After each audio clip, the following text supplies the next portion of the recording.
kakva sam bila? Ma dobra si bila. Samo je proletjelo. Nisam te uspjela spomenuti, niti reći ništa o tome. Mislim da si rekla dovoljno. Kako te misliš? Jasno je da postoji biološka komponenta.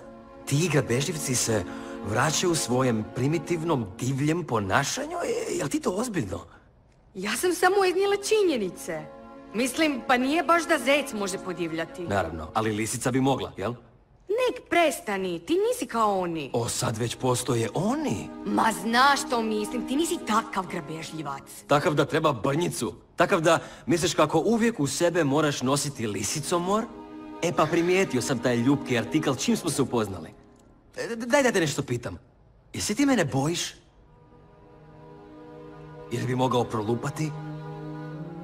Jer bi mogao podivljati? Jer bi te možda mogao pokušati pojesti?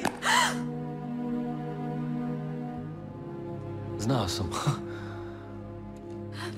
Baš kad sam pomislio da netko stvarno vjeruje u mene. I onako je bolje da ti partner ne bude grabežljivac.